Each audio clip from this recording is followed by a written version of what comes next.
Hello, everyone, and welcome to the Culture Cast. I'm Chris Stashio, and I'm joined by two friends of mine, one who you have never heard on this show before, the other who you have heard so many times. It is always a pleasure to be joined by my good friend, the host of the Projection Booth podcast, and Fritz the Cat enthusiast, Mr. Mike White. Too many times, perhaps? No, it'll never be too many. And then, when we're done, it will have been one time not enough. See, look at that. And we're also joined by a friend of mine. The first time him and I podcasted together, we were talking about Bill and Ted's Excellent Adventures, all of them with Mike, on the Projection Booth, film critic, former employee of Alamo Drafthouse, Joshua Stewart. Hi, everybody. That might have just changed today. We'll see.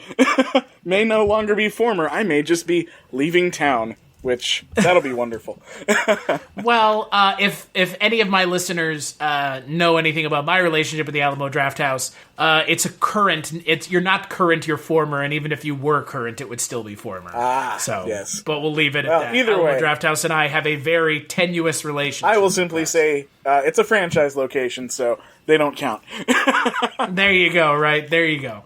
But, so Josh is joining us to kick off Jess Byard June with a look at the first Ralph Bakshi film of the month, a film that I had never seen, and, there was an hour and a half ago where we could go back to then, but we can't anymore. We're going to be talking about the 1972 unrated NC-17 X-rated film, Fritz the Cat.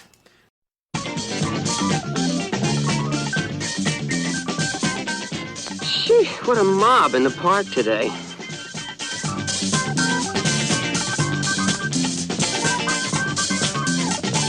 I worked the Head Start for free last summer. Black kids are so much groovier.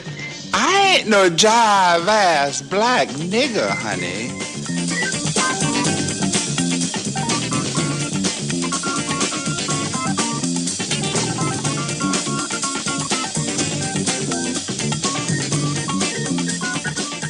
Lovely set of eyes there. 4 in bed. That's a kick I haven't tried yet.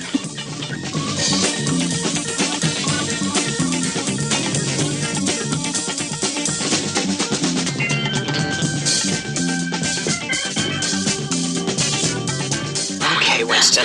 Here come the truth.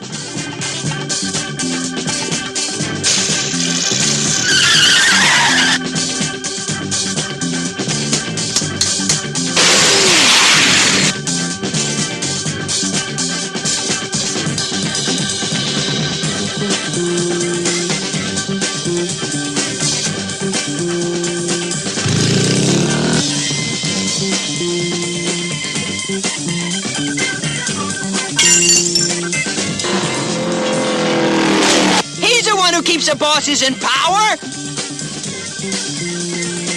Would you like to see a picture of my kids?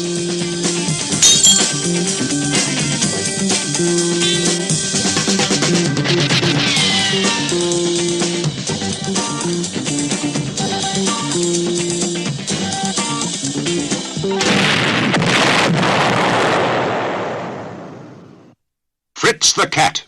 He's coming your way at this cinema. So Fritz the Cat is directed by Ralph Bakshi, written by Ralph Bakshi, based on the characters by R. Crumb, noted hater of women, R. Crumb. The film stars Skip Hinnant as the titular Fritz the Cat, who is a roustabout going and fucking and drinking and smoking and bugging out. And yep, it's a movie that exists, and we're going to have to talk about it because that's the predicament that I got us into on this episode. So on that note, Josh, when was the first time you saw Fritz the Cat? And if this was your first time, I'm sorry. If it wasn't, I'm equally as sorry. It was not the first time. And I don't mind it so much. It certainly has a place in history. I think I saw it back when I was in high school, which that's when, for me that would have been probably about 2004 or so, when it was still kind of a fabled thing that, you hear about this movie that was X-rated and animated, as it said on the all the taglines, almost as good as Sweet Sweetback's rated X by an all-white jury, but not quite as classic. And it was a movie that I remember my dad picked up at Half Price Books because, he was like 20 when the movie came out, and he, had a soft spot for it, and I snuck it off the shelf one day and watched it, and I was like, God damn. I feel like it made me feel out of time in a very strange way. So revisiting it this time with, the lens of history looking back at it, I found it a lot more interesting than I did the first time. I think the first time I was kind of lost on it. So I do have a better appreciation. Well, that's good. See, we'll get to where I'm coming from, because I can't speak in a historical way. So, but I know Mr. White mentioned it. You mentioned it on the last episode that you were on, actually. Your little story. So tell the listeners about your experience with one Fritz the Cat.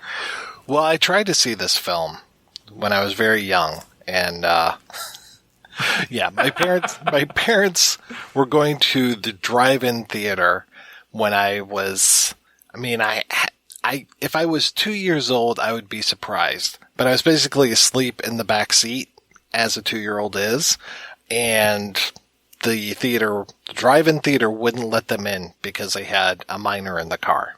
So, good times. But I did finally catch up with the film when I was probably about 20 years old, maybe. They were doing, they did tons of screenings on my college campus, so I finally went to see it. And I definitely had the film built up much more than the expectations could ever live up to. So when I rewatched it for the show, my expectations were properly tempered, but I forgot Bakshi stuff is just messy. It's just real messy. Not the animation style necessarily, but just like the narrative gets really messy. There are some interesting parts to it, especially the kind of like man on the street type of things where it sounds like he just was recording things that were happening. Maybe that's the case, maybe not. And then animating to that. But the actual narrative itself, yeah, it was something. I don't want to throw around the P word. I don't want to say it's problematic, because in 1972 this wasn't as problematic. But man, there's just some things in here where I'm just like, I'm very uncomfortable watching this. Yeah. Yeah, I was especially uncomfortable hearing Skip Hinnant after he was just Sonny the Easter Bunny on one of our Rankin and Bass episodes, and here he is voicing this filthy cat. Yeah, it was wild looking back and realizing that he had this one infamous role, and everything else he did was pretty much children's entertainment. Dude was on the Electric Company and stuff. Yep. Yeah, so look, I'd never seen this before. This was a suggestion by Jess. I would say for a lot of people, if you've heard of Ralph Bakshi, it's probably this or Lord of the Rings. We're not watching Lord of the Rings this month, so this is the kind of... I don't know, am I off base here? This is the Bakshi movie, right? Like, most people, well, there's a generation of people that would know him for his work on Mighty Mouse, especially when he got into trouble because of Mighty Mouse sniffing a flower, and it looked like he was sniffing coke, and it caused this huge controversy, and he ended up getting kicked off of television. That was probably the late 80s, maybe. And then also he had Cool World, which was like his last hurrah. But yeah, I mean, he was a major force in the 70s. So him doing stuff like Lord of the Rings wasn't too outrageous. But yeah, I would say Fritz definitely helped kick it off. So yeah, he made a splash with this, let's say. Yeah, and so I had no prior experience to this. Look, I love animation. I like animation, not just Western, but also Eastern. I'm not super big into anime, but it's something that I'm growing more accustomed to the more I watch it. This is very Western animation in a number of ways. But it's supposed to be kind of this send-up of the 70s and the 60s, obviously. And obviously they kind of play it into the 70s. But, it all just rings very hollow in 2021. And it what it really does is, outside of the fact that they're not wearing masks, half of the stuff they talk about in this movie is still going on. So it's also hard not to just be like hyper cynical when you watch this movie. And you're just like, man, society hasn't changed in like 50 years anyways. So what does any of this matter? But, that the cynicism around this film notwithstanding, I kind of let it out of the bag early on that I wasn't the biggest fan of this movie. And I'm not, but at the same time, it's not much of a movie. To your point, Mike, it's kind of a bunch of, like, scenarios strung together with man-on-the-street bits. And Bakshi did go to bars in Harlem and get drunk with the patrons and record them. He got drunk with steel workers in the beginning. I mean, that's just him, like you said, Mike, literally just putting a microphone in between people as they're talking. And that stuff works the best out of anything in this movie because it actually feels real, not fabricated. You cannot be satirical and poke fun at things and then just be hyper successful like Ralph Bakshi was anyways. Like, you're going to criticize all these things, but then you just do it anyways? Like, did I miss something here? Or did all of the criticism and kind of the biting social commentary of the 70s all of a sudden become very toothless the later it gets? Well, it definitely feels, this is 72 when this comes out, and it has that cynicism of the late 60s, early 70s. Like, this is when we're seeing that, the dreams of the flower children were just that. They were just dreams. The love generation was sort of going by the wayside. Exactly. And this is that so much encapsulated. I mean, the idea of the terrorists that are towards the end, the race relations that are just horrific, the relationships with the cops, but especially, that first orgy that they have where it's just like these college girls are completely vapid and we're just going to say and do anything to get in their pants. And basically, I think that's him saying, like, that's the way it always was, is just we were always doing and saying anything we could to get laid. Yeah, and then you string an entire movie around that? Well, that's what I don't understand. Like, that's a funny idea. And, like, that scenario at the beginning is probably the best part of this movie, is when you get to see them interacting with the white college girls, interacting with the African-American college student, or I guess African-American character. And then he's like, nah, fuck you guys. Like, I'm not even like that. And then he walks off, and then Fritz the Cat, slides himself into the situation and kind of starts giving them the same bullshit that they were trying to give to him. And that's funny. And then there's another hour of this movie. I mean, that's the problem. It's like, it's funny. It taken out of context, parts are good. Together as a quote-unquote narrative, there is no narrative. Yeah, I do think it's interesting just in that, especially at the time, I don't think there was a lot of media that followed a character that was such an open, absolute, reprehensible pile of garbage. Like, everything he does is pretty much self-centered, and it hurts almost everybody he comes across. It's almost like the antithesis, like, not necessarily saying that it's a great movie because it has its problems, but he's almost like the anti-Forrest Gump. He shows up at all these, situations, particularly involving civil unrest, and all his actions do is make everybody's lives worse. Right. Yeah, he's the fire for the gasoline. Yeah, he happens to show up at the worst possible time and do the worst possible thing, and then just walk away from it. And learn absolutely nothing. I thought that by the end of it, the ending scene actually made me think back to, like, the ending scene of the movie version of A Clockwork Orange, in the way that, at least the movie of A Clockwork Orange, it seems like Alex has learned absolutely nothing, and he gets to keep on doing exactly what he wanted to do. And this movie has almost the identical ending, where he's in the hospital, he's laid up, he could become a better person, but oh no, let's just go back to the orgy from the first scene. Exactly. As much as I would like to give Bakshi credit for being so on the nose and clever, it felt more like, to me, he didn't know how to end the movie, so he threw more sex at the screen. That might be true. There is part of me with this movie that is very cynical about the movie's usage of nudity, because it feels like it just wants to have an X rating. It didn't need to have an X rating, and the X rating exists because, like, the movie's not really that offensive. I know Ralph Bakshi in recent years has said, The Simpsons just does worse stuff than we did. I don't know if that's entirely true. The Simpsons never shows Marge's boobies, and if it did, we would all know. The Simpsons movie got a PG-13 and showed Bart's penis, though. That was weird. that was weird. But the sexuality and the sex in this movie is, it feels, again, there's a reason it's released by a exploitation distributor, because this movie is very exploitative. And look, there's nothing wrong with that, because everybody loves a good exploitation movie. But normally exploitation movies actually have something going on during the movie. They don't just have a character wandering from scene to scene just going, isn't all of this strange, how terrible the world is? Mm-hmm. And see, that's the thing, is I know that I've seen movies that very much fit that outline as well, and I can't think of any of them right now.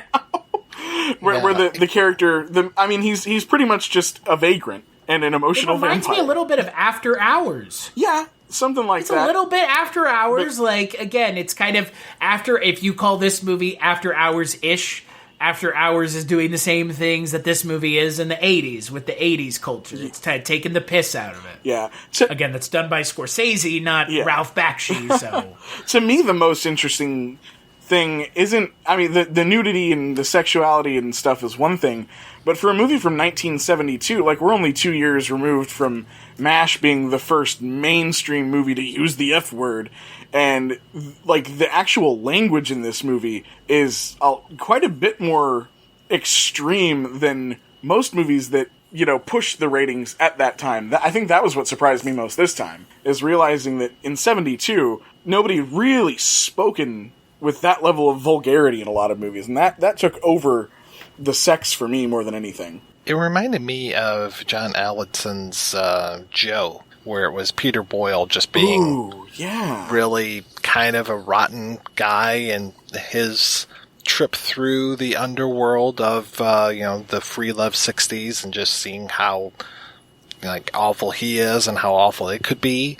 So that's what it reminded me of a little bit. Though there are moments that seem out of character for Fritz, like when he is stripping the black lady, and he just suddenly is just like, oh, the revolution. And it just feels like all the crap that he was spewing to those white chicks earlier, suddenly he's spewing that. And I was like, I don't think you actually believe anything that you're saying, unless it was all of the drugs that she gave him and that it warped his mind somehow. But it was just or just, hey, this is a way to end this scene that we really don't know how to end. Yeah, it was...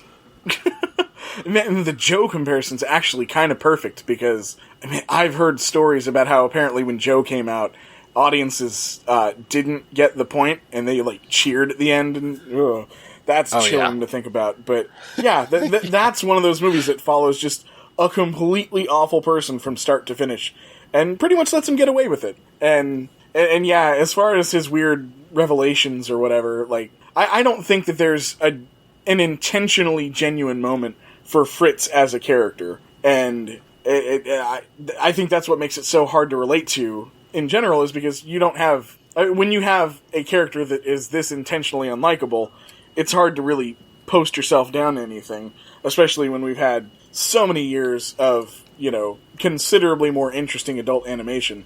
The best thing about this movie is that it did so many things before anyone else had the chance. I think that the groundwork it set is probably more fascinating than the piece as a whole. Yeah, that's kind of I think that's the kind of sad reality about Fritz the Cat is, like you mentioned, it's a good starting point, but rarely in the conversation about where things start do people go, yeah, this is amazing. They're like, this was a good spot for it to start.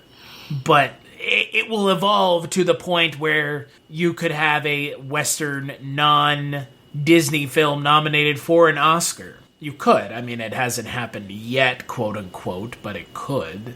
A film that tackles serious topics, not just because they're nominating it because they don't know what the fuck to nominate that year, which I think they did with Toy Story 3 one year. Yeah, which people... it sounds about right. People keep telling me Toy Story 3 is good, and I'm like... it is. It's the first two Toy Stories, but with a different ending. Okay. Yeah, pretty much. I do... to y'all's point about the character never having a genuine moment, at the end of the movie, does it feel disingenuous that he quotes a Beatles song? Oh, absolutely. Oh, yeah. Uh-huh. It's very strange, right? That's just him just digging into the zeitgeist, That's how you get him. He knew what he was doing. Yes. Apparently, R. Crumb was not a fan of that either. Well, there's not much that Crumb is a fan of. It's fair. He was watching that documentary, the man was like the original hipster. He was too cool for everything before anybody else was. I like jazz records. 78s. I wish I could do, like, after I watch that doc, I could do a good Crumb impersonation, but it's been way too long. Yeah, it's been a few years. That's one I can't go back to very often, man. Yeah. And the guy that plays Crumb in American Splendor, I thought he did a pretty good job. Oh my god, yes. Considering that, was it, oh god, what's his name? Giamatti? No, he was Harvey P. Okay, right. I can't remember the guy's name, because the only other James thing Urbaniak. Is it? That's who he is. Okay. Yeah. I've only ever seen him show up in like an episode of Law and Order Special Victims Unit where he was putting cameras in underneath the toilet seats. And I'm just like, that's the guy that played Crumb. And I was like, that's very appropriate. Oh, that's amazing. Yeah. He was in something I forget what it is. He was in some TV show or something recently. I know he's one of the Venture Brothers. I think that's one of those shows that everyone loves, and I've never watched it. So. That's right. He is one of the Venture Brothers as well. I've made it a few episodes then. Like, but, I feel like I'm missing something there, and I don't know, and I desperately want to understand it. That's how I feel with this movie. Yeah. I definitely feel very much on the outside. I feel very much like, wow, this was not made for me. Yeah, the weird thing about Fritz the Cat now, though, that definitely didn't play the same way when I first saw it, like I said, was around 2004 when we were still only talking about 9/11 all the time for some reason, is that the social issues in the movie, especially the race riots, particularly like the Israel situation, like all of that has come back to the forefront. Oh, yeah. You know. In a big way, everybody. In a way that it almost adds a level of cynicism that the movie couldn't have anticipated, because here we are 50 years later, and we haven't learned a goddamn thing. Yeah, and that's where, like, my real jolt of cynicism with this movie comes from, is the idea that we are still in this movie 50 years later, in so many ways. I feel like that almost works for what the movie wants to convey in a sad way. Right. I would agree. That is a unintentional success of the movie. Is it ends up being a lot more prescient than it, I think, had any idea it was going to be. Which is fine. Sometimes movies just luck into these kinds of scenarios because even they didn't think shit could get this bad. Yeah. I mean, again, super cynical. What's that announcement on the radio where it's like, Israel will cede Los Angeles and New York to the United States in exchange for weapons or something? And I was like, something like that. Okay, yeah. The movie for its moments of cynicism and satire that works, it's over the top in so many other spots. It's just like too much, too like lack of subtlety, too nail on the head. It's like, come on, you don't have to work this hard to make a joke. You really don't. Like at the synagogue. Like, oh my god, it was just talk about problematic.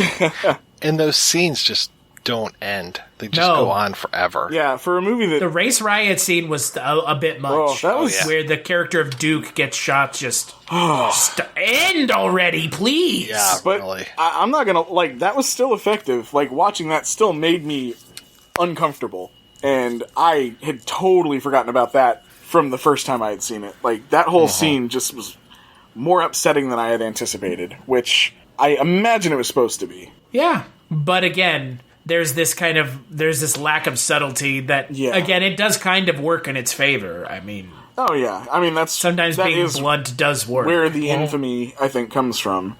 And there is, I think, a part of why I'm sure Crumb hates it, is there is that level of Bakshi's personal influence on it. Like, Bakshi is very openly Jewish, and there's a lot of Jewish content in the movie that obviously wasn't in the comics. And, you know, me, I'm a goy from South Texas. I only know what I get through the media. So it almost feels like a doorway into Bakshi's world in a way that, you know, could only have been done in this weird, sick animation that doesn't really make a whole lot of sense. But you know what's going on inside that brain, and that fascinates me in a very uncomfortable way. Yeah, you know, Bakshi, you know, this is my first Bakshi movie I've ever seen, so... They do get better. I hope so. I really do. When do they get better? I haven't seen Heavy Traffic in a long time. I know that was immediately after this, and I remember it being kind of similar, but an improvement. The Dangerously Named Coonskin, I think, also tackled similar racial themes much more successfully, mostly because the cast in it is unbelievable, and they all go for it. But and his work, I mean, pretty much up through Cool World, I think there's, like, Cool World is a massive failure, but everything before it at least has something worth seeing. Like the fantasy stuff, Fire and Ice is just a cool little fantasy movie. I think Wizards has one of the better endings of any movie I've ever seen, and American Pop is just there's not. That's one I need to go back to because I haven't seen it in a very long time. But I remember that one being one of the most mature, like actually adult, serious animated movies I've ever seen. Where if it had been filmed live action, it would have felt more or less. And there's a lot of rotoscoping. He loves to rotoscope, but seeing a movie that was that deathly serious in animation was very interesting to me, especially because that was another one I saw very young, right around the time I saw Heavy Metal when they both re-released those on those shiny VHSs. And man, American Pop, that was one that, yeah, that's just not made for kids. That's made for, music enthusiasts throughout the ages. I was giving you a little bit of a hard time because I do enjoy some of his work. Oh yeah, but I figured it's easy to pick on him. Yeah, no, I appreciate you, and I especially appreciate that you liked Coonskin as well because I watched that back when we were doing an episode on Song of the South because they both deal with like the Brer Rabbit. That was actually what spurred it, believe it or not, all those years ago. I remember listening to that episode and then going, "Man, that's one of the Bakshi movies I never saw." So it all comes together. I love it. Does it what since we're not watching that film, what makes that film more successful in its is it more successful in its commentary than this movie is? It definitely is, but I'm also a good 8 years removed from watching it, so it's a bit hard to pinpoint. But I definitely remember it just feeling like the work of a much more mature version of the same artist. They was still going for the jugular and ready to get under people's skin and make them kind of look at the world around them in a way that this did a lot more cynically because we're following a piece of garbage. Right. Yeah, I want to say there are multiple because you've got the Barry White character, who I think is like a Brer Bear type character. There's the Brer Rabbit and the Brer Fox. So you've got the multiple characters that you're following. So it's not just Fritz. And yeah, they're a little bit. Some of them are pretty awful, but they're less of a piece of shit. Yeah, it's interesting. It's just way more successful all around from what I remember. Yeah. But I think it was also one of those movies that probably only got to exist because of the infamy of this movie. So let's talk about the infamy for a moment, because that is something that's been, Josh, you've kind of alluded to it several times.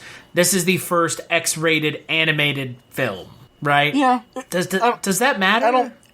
Historically, it does, but I don't think it would be if they rated it today.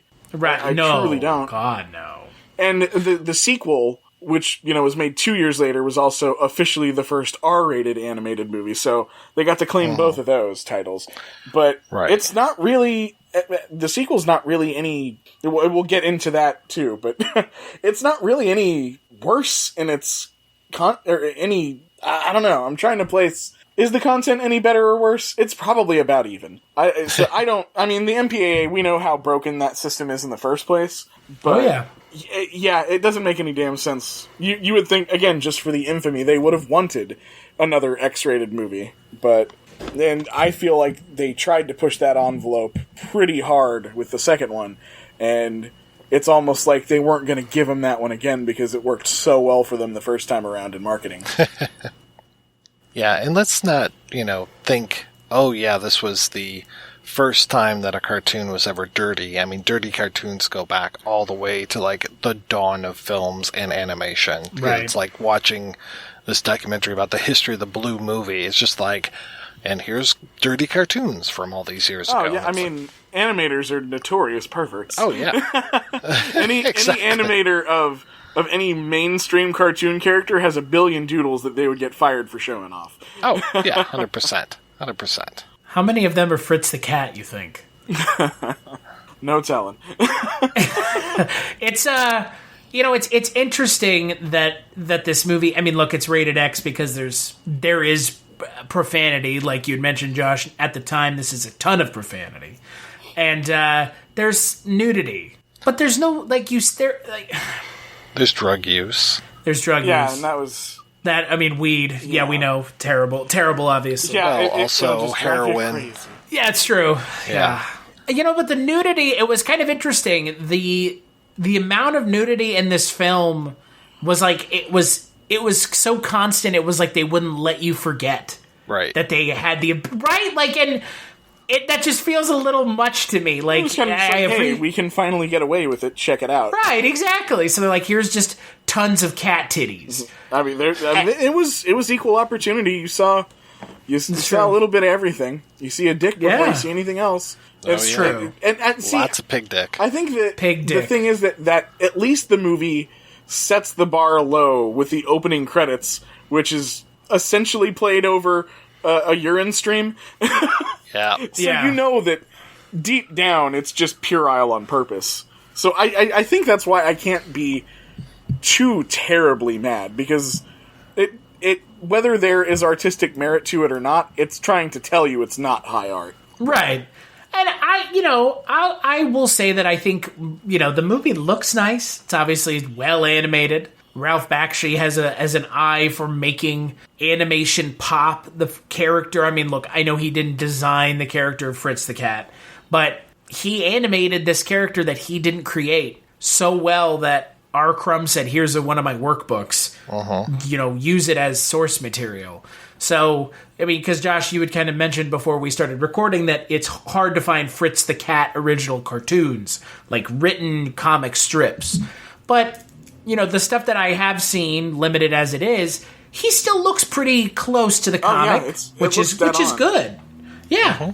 It's very true to the source material. Is it as sly as R. Crumb maybe wanted it to be? No. Yeah, from what I understand, the portrayal of the character, though, is very much where Crumb took umbrage with, probably the reason he hates the movie so much, because other people have more or less said that Fritz was kind of almost his self-insertion character, doing all the debaucherous things he wishes he could do. Right. And the movie itself is so open to let it feel at least somewhat critical of his actions. It never displays them positively. And Crumb probably took that as a direct affront on his personality, which is fair because... Not a wish fulfillment on his part. Yeah, having seen his personality, I mean, whatever. He was probably just offended that all the people that Fritz banged didn't have gigantic calves. It's funny, though, because when you talk about this kind of wish fulfillment idea, you have this character who is voiced by such a... it's interesting. R. Crumb one of the things he gets so angry about is Skip Hinnant doing the voice of Fritz the Cat. When I think it's kind of perfect. It's just disingenuous enough to work because the Fritz the Cat character is so kind of malleable within the world that he will just say whatever the fuck he wants to get a stir or a rise out of people.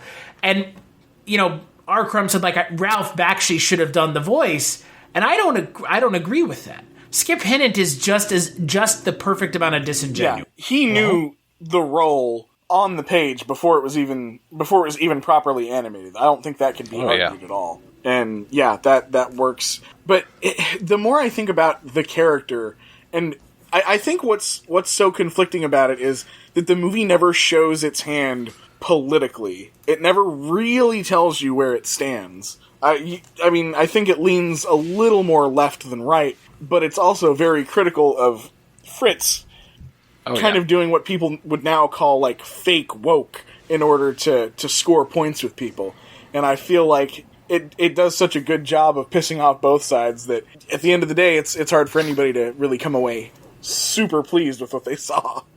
Well, that's because there's good people on both sides. Yeah, I've heard that from some motherfucker. from all angles, there's good people everywhere. R. Crumb apparently was also not a fan of the fact that they were condemning the far lefties as well. Yeah, So, but I don't know. What do you want, Mr. Crumb? Jesus Christ. He was going to be disappointed either way. Yeah, let's just get it out of the way. I think that's just him being too precious with his own character, because Yeah, of this course. is not his character as the character was created. It's, Pretty much. it's Pretty far cry from the character of the comics. Yeah. Right. Speaking of the far cry, Josh, how does the sequel fare? Oh, I thought you were going to ask me about the Far Cry games. I've played all of them. All of them but Primal. I need to finish all the Far Cry. No, the 9 Lives of Fritz the Cat, sequel. I've sat through 9 Lives of Fritz the Cat twice. Once, Wow. probably back around 2000, late 2000s, whenever it was on Netflix, back when all they had was like catalog movies on streaming. And I was like, all right, I'll check it out. It's like 74 minutes. And it's a fascinating mess that's arguably like more offensive and cynical. And and the whole thing, like the title of the 9 Lives of Fritz the Cat, was very much a direct reply to the fact that, Crumb for some reason thought that killing the comic version of Fritz would kill the movie version of Fritz. And obviously that didn't work. Because, as you know, cats have 9 lives. And it's if you thought the first movie was kind of transient in its material, this one is literally just set up in 9 separate segments. And there's, it's built around Fritz with an angry wife now, and they have a kid, and he's a shitty deadbeat parent. And the whole movie is him just being yelled at by her, and he, sits there on the couch, and he takes all of her shit, and he starts ignoring her and thinking back on his past lives, as it were. So, it's considerably more like racially uncomfortable in the first one. There's a lot more people doing accents that they shouldn't be doing in this movie. I know that there's one pretty bad Indian voice late in the movie. There's a couple of Puerto Rican characters, I think, that were probably whitey. But yeah, it's just a collection of weird things that are completely unrelated. The first one is him having sex with somebody, and then the dad shows up and blows him away with a shotgun, and then he meets a drunken bum who thinks he's God. The third one is really, really fucking weird, though, because it is Fritz as a soldier in Nazi Germany who gets caught fucking around with 2 German girls, and the commanding officer, I think it's like the officer's wife and daughter, so he runs away and ends up running into Hitler and psychoanalyzing Hitler somehow, and referencing the fact that he only has one ball, like the old song. And then it gets, like, weirdly homophobic, because Hitler drops soap and tries to have Fritz pick it up. Like, stuff like that is happening. And then my God. And then the U.S. Army, like, blows him up, or whatever. And then there's one story about him trying to sell a used condom to, to the liquor store owner he bought it from. And then, he ends up finding, he was banging the liquor store owner's wife, and, that's a whole, 5-minute segment. And then... I will say that I am so glad I did not watch this movie. Weird. And there are, The Fifth Life is just, a weird psychedelic montage with, really cool music, but, it's just him, partying while, there's a laser light show going on in the background. And then... there's a lot of stuff about cashing welfare checks. There's one where he is in NASA, and then the ship explodes because he's having sex in space.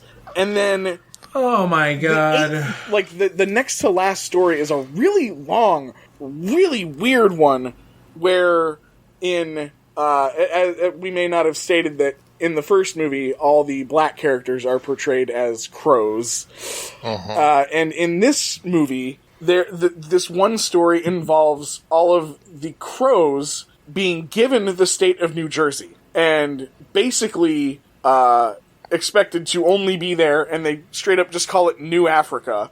And Fritz gets sent in by the president to stage an assassination or something. so that they can start another. It's Oh no! It's really, really weird, and Fritz does not do anything wrong in that one. Thankfully, he's just kind of wandering around with a letter.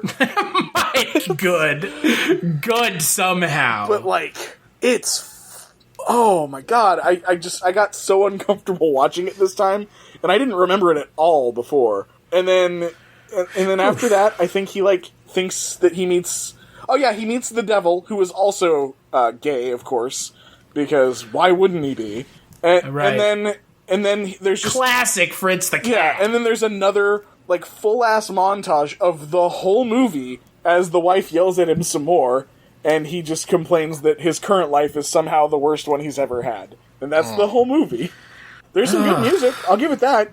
The music is slick, but it's. I don't understand it. I'm fascinated by it, but nobody likes the movie, so I don't feel. Well, I'm curious though, because as far as I know, Bakshi had nothing to do with the sequel. So neither did R. Crumb. Yeah, it was. How just was the animation style? The animation is pretty much in line with the first one. It looks great, really, and it sounds great. It just, it just exists to exist, and presumably to offend. But I don't think.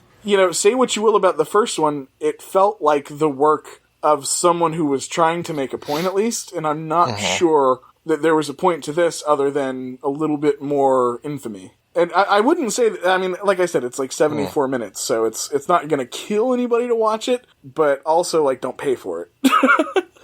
They're re-releasing it, by the way, this summer. Yeah, I saw... On Scorpion, I think? Yeah, I saw that both of them are getting re-released, and if they're affordable, I might just get them just because, I'm a degenerate, but I'll probably... Because you love cat I titties. want to see the behind-the-scenes stuff, because the old MGM DVD had nothing. I want to see some extras on this, because that's probably the real story. Well, are they going to allow this to be released, or will Amazon buying MGM put a stop to it?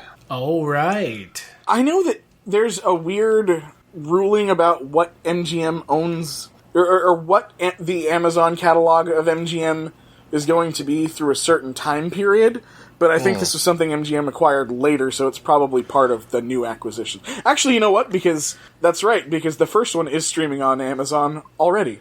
Oh, so okay. But not the second one. It is. Yeah, you got to pay for the second one. Man, I completely forgot, because now Amazon owns James Bond, right? I mean, that's how it's looking. Yeah, I think so. But yeah, I would imagine with the new release so close to coming out, they'll be honoring any contracts they had, because it's not going to lose them any money. Right. So right. Makes sense. They could only collect extras. I would be curious to hear what would come along with the release of this, though, because a commentary would be good, or something. I'm curious. As a historical piece, I think I'm still fascinated by it, regardless of its success as an actual movie. Right. Is Scorpion, are they the ones that are insane? No, sorry, that's Code Red. Never mind. It's sad that I knew who you were talking about before you even finished the sentence. Because the other day... What else has Scorpion released? I've never even heard of Scorpion. I've heard of Scorpion, but I don't think I own anything from them. Yeah, I think they finally... Did they end up doing Raw Talent? Because Code Red had that one for a while. I know I have a couple Scorpion releases, but I can't remember what. Interesting. Huh. Yeah, I only know about, Kino and all those other ones. I'd never heard of Scorpion before. Joe Don Baker in Joysticks. Ooh, totally awesome video games.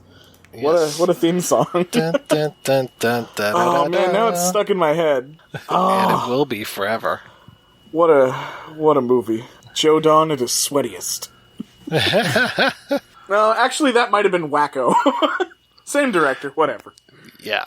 I think for me, though, with Fritz the Cat, Josh, I think that anyone watching it now in 2021 would probably be best suited to watch it from a historical angle. Yeah, I think without that historical context, it absolutely does not work, which is why, like I said, when I saw it in high school, I was just like, well, that was weird.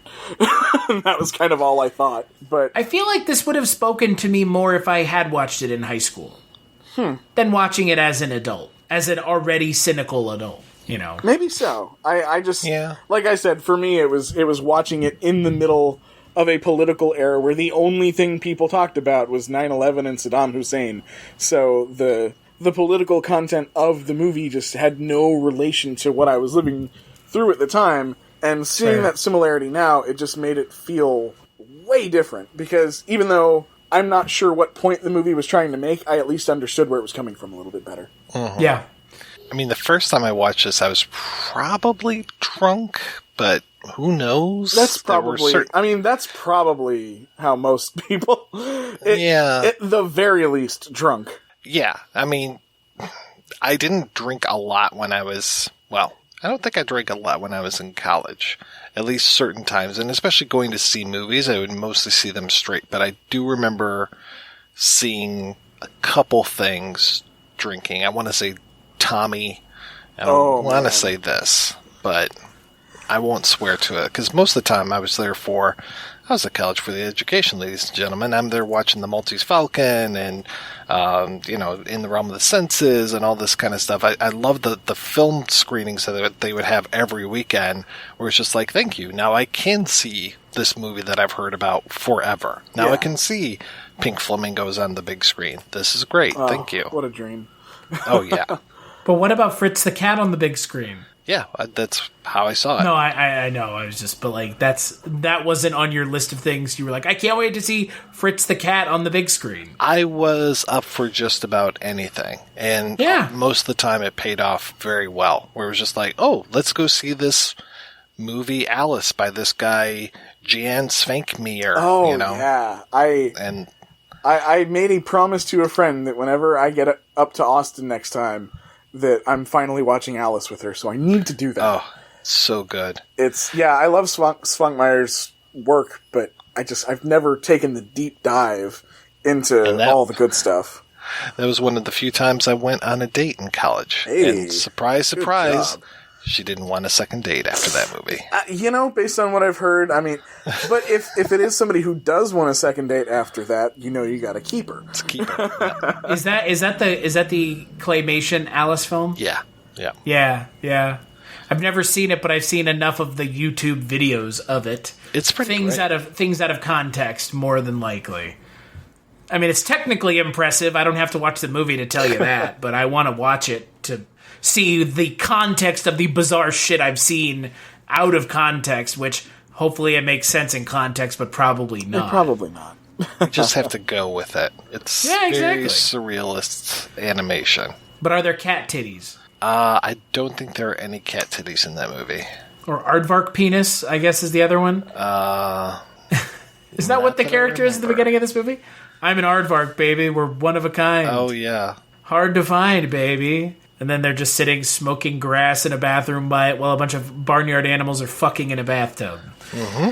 Boy. Before the cops come and break it up. Before the cops come. And then the cops just start having sex with the people, too. Police brutality. Oh, yeah. Again, and things never change. I'm going to break in and call them perverts. Let me call them perverts. Make sure to say the word fuck. that actually got me.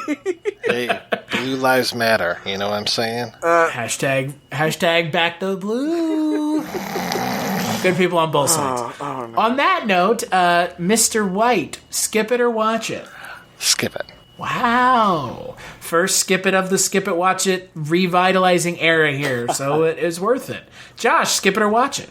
I mean, if my mindset sounds like it makes sense to you, watch it. But it's a watch for me, but I can't recommend it to most people.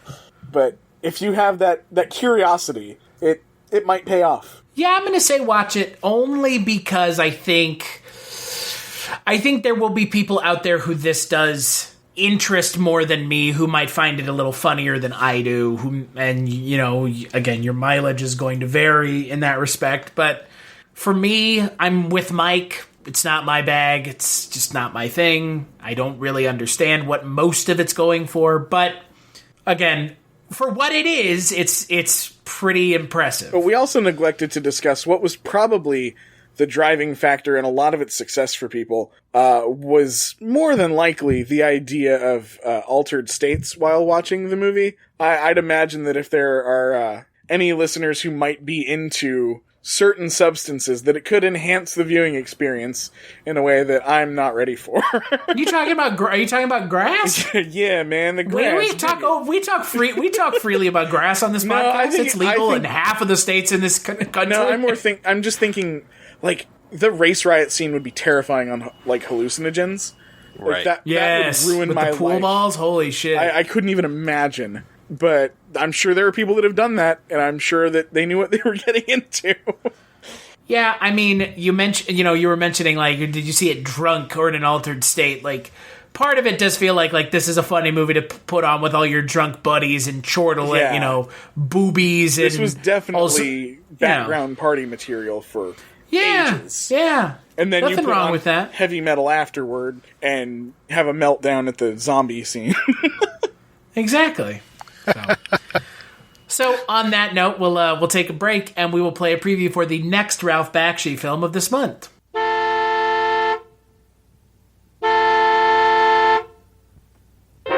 Ready or not, here it comes. The makers of Fritz the Cat now bring you Heavy Traffic. Maybelline, why can't you be true? Oh, Maybelline, why can't you be true? It's the story of Michael, a 24-year-old pinball-playing virgin. Mick Jagger, I'm not. Angie, his Italian father. Ida, his Jewish mother. I died the day I married a guy. Okay, Ida, come on. This is it. Sing it up, baby. Sing it up, baby. With this song. And Carol, his black sweetheart. Now listen here, boy. As long as Carol got this here good thing and this here left, she don't need anything else. You'll meet Molly, Rosa, Snowflake, Shorty, Crazy Mo, and the Godfather. You'll meet hoods, hustlers, freaks, creeps, cops, crazies, weirdos, winos, hard hats, lowlifes, and God. Hey, this is the voice of God. What's up?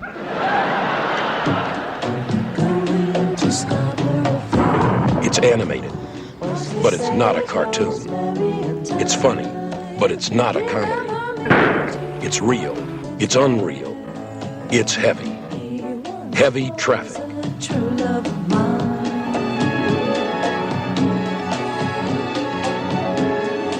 So, they kind of already talked about it a little bit, but on the next episode, we are going to be talking about Ralph Bakshi's Heavy Traffic. I've never seen it. I haven't seen any of I these don't remember movies. Heavy Traffic at all. I don't know if I've seen Heavy Traffic from start to finish. I remember it being as interesting to me as this seemed, but a little bit stronger on the as a content delivery method. I feel like it worked a little bit better from what I remember. But now I'm going to have to go back and revisit or fully visit it just to see how it feels. It's a pinball movie, huh? What? Oh, I'm in. I love pinball. Yeah, it's a pinball movie, apparently. See, I don't even remember that. I am a pinball fiend, so... Me too. Oh, so yes. I'm actually kind of excited that's now. Half the reason I got vaccinated, man. I miss the flippers. I hear you. There's nowhere here to play. Well, there is, but I haven't been to them yet in a while. 3 hours, in a year plus. 3 hours away up in Austin, there's a place... There are three... Oh, I know, called Pinballs. Yeah, there are with three a Z. different pinballs locations, and they're like my mecca. So yeah, the pinball district. Yeah, I remember that. Mike, are you not a pinball fan? It's right next to the hammock district. I like pinball, but it's like, I mean, I don't go out of my way to play it. Sure. I do enjoy going to arcades that have pinball machines, and I will play those probably even more than the arcade games. The totally awesome video games. If you ever somehow fall backwards into Texas, the pinball locations in Austin are worth the trip. Because they are full arcades, not just pinball, but nice. They've got the biggest selection of pinball pretty much anywhere, as well as just all the classics and some new stuff. Yeah.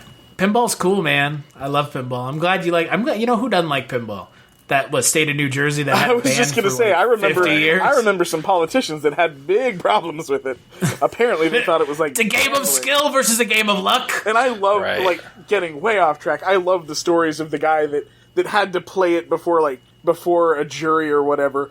And he was just like, every shot I made was pure luck. There's no way I should have been able to play that well. And I was like, thank you, sir, because due to your good pinball playing, I get to play pinball as a child. Exactly.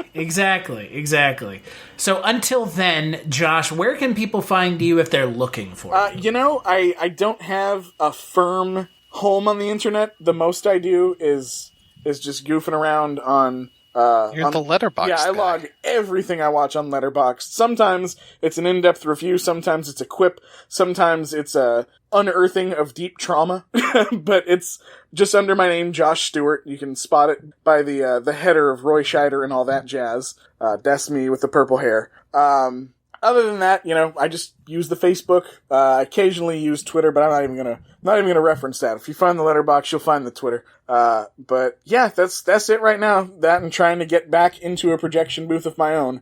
So we'll see how that goes. Hopefully, by my next appearance here, I will have something nice to report in regards to that. What about you, Mr. White? What's going on at the projection booth this month? This month is Sci-Fi June, so we are talking about all kinds of science fiction films.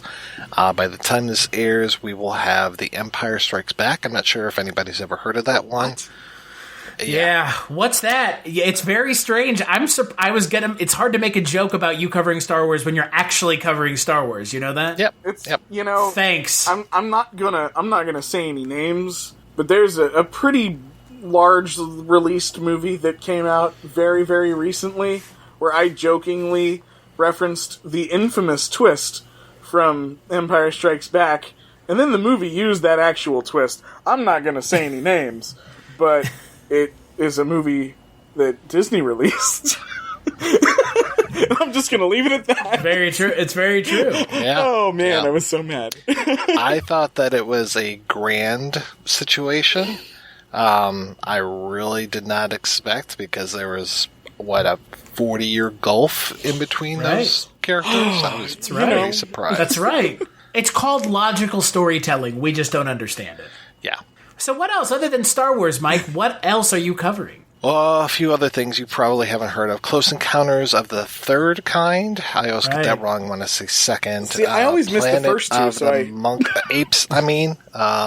Yeah, no, it's weird. It's like they released the third one. They never went back and released the first two. Yeah, what happened to the other encounters? I don't get it. Maybe they weren't close. What else? I won't say anything. Time Bandits. It feels like there's something that I'm missing. The Black Hole. This is a very mainstream month for the projection booth. Mainstream. It's, after doing Eternity in a Day and Cruciale of My Car, it's about time that we got the numbers up. I got I'm on a new network. They think I'm a big punk, releasing these art film things. People saying that I'm a pederast for covering cuties, so... You're a lefty loon. What's a pederast? Yeah. You don't know what a pederast is? No, I'm just thinking Big Lebowski.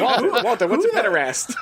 Who the fuck uses... Did someone call you a pederast? No, but people were objecting to me covering cuties. I just read God, what was it? I just saw some a-hole commented, and it was just like, next time you should talk about animal cruelty and cannibal holocaust. I'm like, no. I haven't seen Cannibal Holocaust. I don't really intend on starting anytime soon. Yeah, and also, who hasn't said something about it? Yeah, what is there to say at this point? Yeah, it's bad.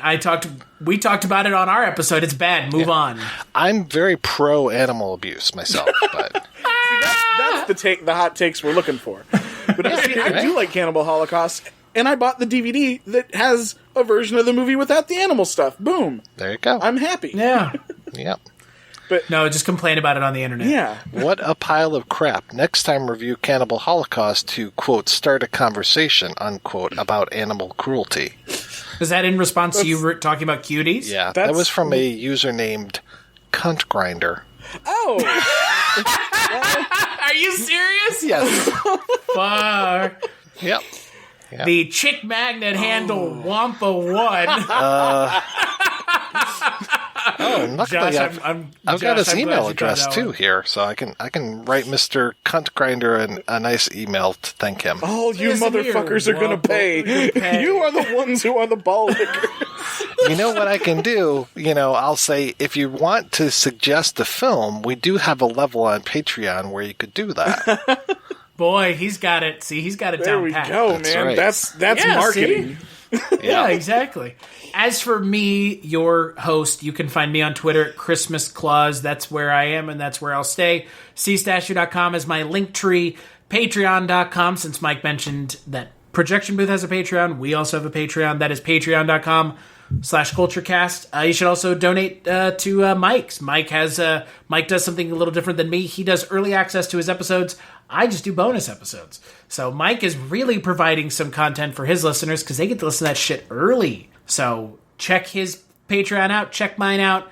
And as always, big thanks to Mike and Josh for joining me and sitting through Fritz the Cat. And I don't have a Patreon, but I will take your money. Just give the man and money. then I'll just ask Mike to do an episode on something that I want him to talk about. Like, there you go. This time, let's see. Pootie Tang. Let's do an episode on Pootie Tang. Yeah. I've been working on a Pootie Tang Oh my episode. lord, yes, I love that is one of the most fascinating movies I've ever seen. Getting anyone to go on the record for an interview is pretty much impossible. That was what I was afraid of. Because there's a story. I do have some good off-the-record stories, but... Oh my god, I would kill. There's, one day, 50 years from now, there's going to be an award-winning documentary made about the making of Pootie Tang. And then hopefully we can see that alternate version that fucking Larry Kraszewski or whatever his name is posted. Like, hey, look what I found in my garage. Here's this VHS tape of the original cut of Pootie Tang. I was just like, you motherfucker. Oh, I've never seen Pootie Tang. Man, it's something. Really? It is something. Yeah, so maybe I'll watch it. And as always, thanks to you dudes for joining me, and we'll catch you on the next episode.